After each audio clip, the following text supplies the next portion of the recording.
2022ના અંદર મેં મોડાસા કોર્ટના અંદર નિવૃત્ત ડીવાયએસપી જે મેવાડા વિરુદ્ધ ભ્રષ્ટાચારની ફરિયાદ આપી હતી। જે મેવાડા તે સમય આમ આદમી પાર્ટીના ખજાનચી રાજ્યના હતા અને આ ફરિયાદ દાખલ થયા બાદ જે મેવાડા આમ આદમી પાર્ટી છોડીને ભાજપમાં તર ગયા છે બચવા માટે।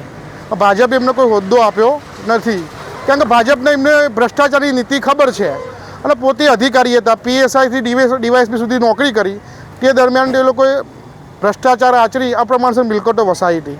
એ મિલકતોની મેં કોર્ટમાં ફરિયાદ કરી ત્યારે 300 કરોડની વેલ્યુએશન મેં કાઢી હતી।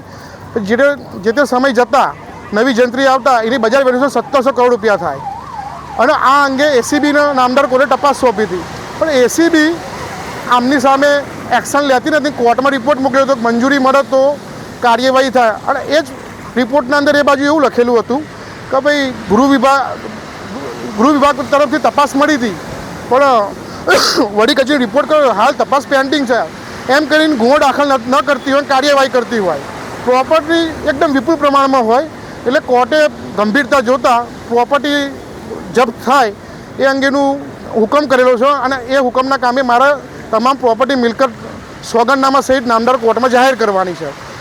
મૂળ ફરિયાદમાં લખેલી છે, ફરીથી એક વખત જાહેર કરવાની છે।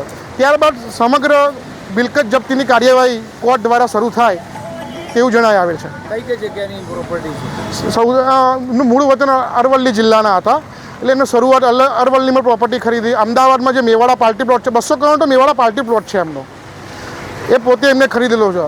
અમદાવાદ જિલ્લો, ગાંધીનગર જિલ્લો, કોમર્શિયલ કરતાં વધારે પ્રોપર્ટી એ લોકો પાસે ખેતીલાયક જમીનો વધારે છે અને અંદાજિત એની વેલ્યુએશન 1700 કરોડ કરતાં બી થાય જો આજની જંત્રી મુજબ।